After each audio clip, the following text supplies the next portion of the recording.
നല്ല മഴയുണ്ട്. നമുക്ക് എന്നാലും മാക്സിമം സൗണ്ട് റിഡക്ഷൻ ഒക്കെ ചെയ്ത് നമുക്ക് എന്താണെങ്കിൽ നമുക്ക് ശ്രമിച്ച് നോക്കാം. അത് ഞാൻ നിങ്ങളോട് ഒരു വാർണിംഗ് ഞാൻ പറയുന്നുണ്ട്. ആ വാർണിംഗ് പറഞ്ഞപ്പോൾ തന്നെ എനിക്കുണ്ടായിരുന്ന മറ്റൊരു വാർണിംഗ് ആയിരുന്നു ഈ സിനിമ കാണാൻ പോയപ്പോൾ. അതായത് പറഞ്ഞാൽ നമ്മൾ ഈ അടുത്തിടെ കണ്ടിട്ടുള്ള ലൈവ് അഡാപ്റ്റേഷൻ പടങ്ങളെല്ലാം വൻ അപരാധങ്ങളായിരുന്നു. എസ്പെഷ്യലി ഡിസ്നിയുടെ ഭാഗത്ത് നമുക്ക് ലഭിച്ചിട്ടുള്ളത്. അതായത് സ്നോ വൈറ്റ് പോലത്തെ ദുരന്തമായിട്ടുള്ള പടങ്ങളെല്ലാം തന്നെ. ആൻഡ് അതുകൊണ്ട് തന്നെ how to train your dragon എന്ന് പറഞ്ഞിട്ടുള്ള ഈ ആനിമേറ്റഡ് സിനിമയുടെ ലൈവ് അഡാപ്റ്റേഷൻ വരുന്നു എന്ന് കേട്ടപ്പോഴത്തേക്കും എനിക്ക് നല്ല രീതിയിൽ തന്നെ ഒരു പേടി ഉണ്ടായിരുന്നു. കാരണം ആ ഒരു നസ്റ്റാൾജി ഇവന്മാർ കൊണ്ടേ തൊലയ്ക്കുമോ എന്നുള്ളൊരു പേടി എനിക്ക് നല്ല രീതിയിൽ തന്നെ ഉണ്ടായിരുന്നു. പക്ഷേ അവര് ഈ ഒരു സിനിമ അടിപൊളിയായിട്ട് തന്നെ ചെയ്തിട്ടുള്ളത് തന്നെയായിട്ടാണ് എനിക്ക് പേഴ്സണലി എനിക്ക് തോന്നിയിട്ടുള്ളത്. സോ ഞാൻ നേരത്തെ പറഞ്ഞ പോലെ തന്നെ ഇത് ആക്ച്വലി ഡിസ്നിയുടെ സിനിമയല്ല, ഇത് യൂണിവേഴ്സൽ പിക്ചേഴ്സിന്റെയും ഡ്രീം വർക്സിന്റെയും ഭാഗമായിട്ട് നമുക്ക് ലഭിച്ചിട്ടുള്ള ഒരു സിനിമ തന്നെയാണ് how to train your dragon. ആ ഒരു ആനിമേറ്റഡ് സിനിമയുടെ ലൈവ് അഡാപ്റ്റേഷൻ തന്നെ.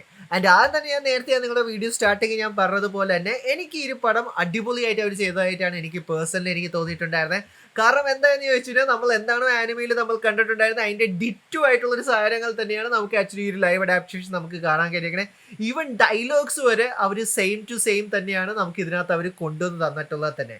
ആൻഡ് ഈ ഒരു സെയിം കാര്യം നമ്മൾ നേരത്തെ ലാസ്റ്റ് ഓഫ് അസിന്റെ സീരീസ് ഇറങ്ങിയപ്പോഴും എല്ലാം നമ്മൾ കണ്ടിട്ടുള്ളത് തന്നെയായിരുന്നു. ആൻഡ് അതേ ഒരു അപ്രോച്ച് അവർ ഈ ഒരു സിനിമയ്ക്കകത്ത് ചെയ്തത് അത് ഒരു രീതി നല്ലതായെന്ന് തന്നെയാണ് എനിക്ക് പേഴ്സണലി എനിക്ക് തോന്നിയിട്ടുണ്ടായിരുന്നത്. കാരണം എന്ന് പറഞ്ഞാൽ ആവശ്യമില്ലാത്ത കാര്യങ്ങൾ കുത്തിക്ക് ചേർക്കുമ്പോഴാണ് നമുക്ക് ചിലപ്പോൾ നമ്മുടെ ആ ഒരു ഒറിജിനൽ വിഷനിൽ നിന്ന് മാറിപ്പോകുന്നത് നമ്മൾ പഴയ ഇതിനകത്ത് നമ്മൾ കണ്ടിട്ടുള്ള അതിൻ്റെ ഏറ്റവും വലിയൊരു എക്സാമ്പിൾ ആയിരുന്നു ഈ ഇടയ്ക്ക് ഇറങ്ങിയിട്ടുണ്ടായിരുന്ന സ്നോ വൈറ്റ് പോലത്തെ സിനിമകളെല്ലാം തന്നെ. പക്ഷെ ഇവര് എന്താണോ സോഴ്സ് മെറ്റീരിയലിനകത്ത് ആ ഒരു ആനിമേഷൻ സിനിമയ്ക്കകത്ത് ഉണ്ടായിരുന്നത് 2010 ഇറങ്ങിയിട്ടുണ്ടായിരുന്നത് അതേ സെയിം കാര്യം തന്നെ ഒരു കാർബൺ കോപ്പി എടുത്താണ് അവർ ലൈവ് ആക്ഷനകത്ത് ചെയ്തിട്ടുള്ളത്. ആൻഡ് അതുകൊണ്ട് തന്നെ ത്രൂ ഔട്ട് ഈ സിനിമ നല്ലൊരു കിഡിലനായിട്ടുള്ളൊരു വാച്ചബിൾ ആയിട്ടുള്ളൊരു സിനിമ തന്നെയാണ്. ആൻഡ് പക്ഷെ ചെറിയ രീതി എനിക്ക് തോന്നിയെന്ന് പറഞ്ഞാൽ ഇവർ ആ ഒരു കൺവേർഷൻ, അതായത് ആനിമേഷനിൽ നിന്ന് നമ്മുടെ ലൈവ് അഡാപ്ഷനിലേക്ക് വന്നപ്പോഴത്തേക്കും അവർ കൺവേർട്ട് ചെയ്ത സമയത്ത് ഇവർ കുറച്ച് അഡീഷണൽ സീൻസ് ഇതിനകത്ത് ആഡ് ഓൺ ചെയ്തിട്ടുണ്ട്. അതിനകത്ത് കുറച്ച് പേസിങ്ങിന്റെ ഇഷ്യൂ ഉണ്ടെന്ന് മാത്രമാണ് എനിക്ക് പേഴ്സണലി എനിക്ക് തോന്നിയിട്ടുണ്ടായിരുന്നത്. അല്ലാതെ വേറെ ഒരു കുഴപ്പമില്ല.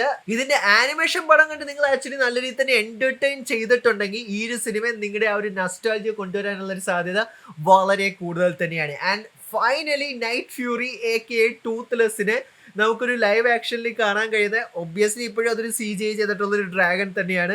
അത് എന്നെ സംബന്ധിച്ച് അതൊരു ഒരു ചൈൽഡ്ഹുഡ് ഡ്രീമും കൂടി തന്നെയായിരുന്നു. കാരണം ഞാൻ പണ്ട് പോക്കിമോൺ ഗെയിം വരെ കളിച്ചു വരുന്ന സമയത്ത് ഓരോ പോക്കിമോണിന് ഞാൻ നിക് നെയിം ചെയ്തുകൊണ്ടിരുന്നത് വരെ ടൂത്ത്ലെസ് എന്ന് തന്നെയായിരുന്നു. കാരണം എനിക്ക് അത്രയ്ക്ക് ഇഷ്ടം തന്നെയായിരുന്നു ആദ്യം ഇറങ്ങിയിട്ടുണ്ടായിരുന്ന ആ ഒരു how to train your dragon എന്ന് പറഞ്ഞിട്ടുണ്ടായിരുന്ന സിനിമ. ആൻഡ് ഒരിക്കൽ കൂടി നമ്മൾ ആക്ച്വലി ആനിമേഷൻ സിനിമയ്ക്ക് അത് നമ്മൾ കണ്ടതുപോലെ തന്നെ ഹിക്കപ്പും അതുകൂടാതെ തന്നെ ടൂത്ത്ലെസ്സും തമ്മിലുള്ള ഒരു കെമിസ്ട്രി തന്നെയാണ് ഈ ഒരു സിനിമയ്ക്കകത്ത് ഇതിന്റെ ഹാർട്ടിൽ നമുക്ക് കാണാൻ കഴിഞ്ഞിട്ടുള്ള ഇവരുടെ ഒരു ഫ്രണ്ട്ഷിപ്പ്, ആ ഒരു ബോണ്ടിങ് നമുക്ക് ഇതിനകത്ത് ഒരു സൂപ്പറായിട്ട് നമ്മളെ കാണിച്ചു തന്നിട്ടുണ്ട്. ഇത് കണ്ടപ്പോൾ എനിക്ക് ചെറിയ രീതിയിൽ എനിക്ക് തോന്നി നെറ്റ്ഫ്ലിക്സ് ഈയിടയ്ക്ക് വൺ പീസ് ആനിമിയുടെ ഒരു ലൈവ് അഡാപ്റ്റേഷൻ ചെയ്തിട്ടുണ്ടായിരുന്നു.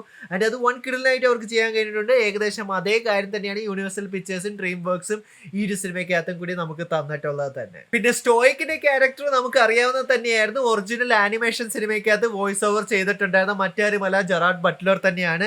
ആൻഡ് ബട്ട്ലർ തന്നെയാണ് ഇതിനകത്ത് സ്റ്റോയിക്കിന്റെ ക്യാരക്ടറിനെ ലൈവ് ആക്ഷനിലും ചെയ്തിട്ടുള്ളത്. പുള്ളിക്കാരൻ അത് പൊളിച്ചടുക്കിയിട്ടുണ്ട്. എന്താണോ ആനിമേഷൻ സിനിമയ്ക്കകത്ത് നമുക്ക് കിട്ടിയിട്ടുണ്ടായിരുന്നത് അത് പുള്ളിക്കാരൻ പൊളിച്ചടുക്കിയിട്ടുള്ളത് തന്നെയാണ്. പിന്നെ എടുത്ത് പറഞ്ഞ ഈ ഒരു സിനിമയ്ക്കകത്തുള്ള CGI വിഷ്വൽ എഫക്ട്സും എങ്ങനെയുണ്ടെന്ന് ചോദിച്ചാൽ അതും അവർ കിഡിലനായിട്ട് തന്നെ ചെയ്തിട്ടുണ്ട്. കാരണം എന്ന് പറഞ്ഞാൽ അതേ ഞാൻ പറഞ്ഞത്, നമുക്ക് ആ ഒരു ടൂത്ത്ലെസ്സിനെ നമ്മൾ ആ ഒരു ലൈവ് ആക്ഷൻ നമ്മൾ കാണുമ്പോഴത്തേക്കും നമുക്ക് ആ ഒരു നൊസ്റ്റാൾജി ഈസി ആയിട്ട് നമുക്ക് തോന്നാൻ സാധ്യത വളരെ കൂടുതൽ തന്നെയാണ്. ആൻഡ് ആനിമേഷനും VFXും ഇതേപോലത്തെ ഒരു സിനിമയ്ക്ക് അത് എത്രത്തോളം ഇമ്പോർട്ടൻ്റ് ആണെന്നൊരു കാര്യം അവർക്കും അറിയാം. ആൻഡ് നല്ല രീതിയിൽ അതിന് ബഡ്ജറ്റ് മുടക്കിയിട്ടുണ്ട്. അതുകൊണ്ട് തന്നെയാണ് നമുക്ക് ഇത്രയും നല്ല രീതിയിൽ തന്നെ ഒരു ഔട്ട്പുട്ട് കിട്ടിയതായിട്ടും എനിക്ക് പേഴ്സണലി എനിക്ക് തോന്നിയിട്ടുള്ളത് തന്നെ.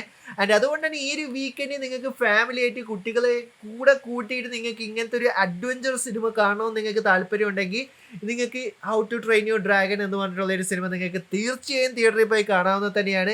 എൻ്റെ ഈ ഒരു സിനിമയുടെ ഫൈനൽ റേറ്റിംഗ് എത്രയെന്ന് വെച്ചാൽ ഇറ്റ്സ് അബ്സല്യൂട്ട്ലി 8 out of 10 എന്ന് ഞാൻ പറയും. ആൻഡ് ഒരു നൊസ്റ്റാൾജിയ കൂടിയാണ് എനിക്ക്. നിങ്ങൾക്ക് ഈ ഒരു സിനിമ നൊസ്റ്റാൾജിയ ആണോ, നിങ്ങൾ ഈ ഒരു സിനിമ തിയേറ്ററിൽ പോയി കാണുന്നുണ്ടോ ഇല്ല എന്നുള്ള കാര്യങ്ങളെല്ലാം കമന്റ് ബോക്സിൽ കമന്റ് ചെയ്യാൻ തന്നെയാണ്. വീഡിയോ ഇഷ്ടപ്പെട്ട ലൈക്കും ഷെയറും ചെയ്യാൻ തന്നെയാണ്. ഇഷ്ടമില്ലെങ്കിൽ നിങ്ങൾക്ക് എന്താണ് ഡിസ്ലൈക്ക് ചെയ്യാൻ തന്നെയാണ്. So stay safe guys, stay awesome. See you guys next episode.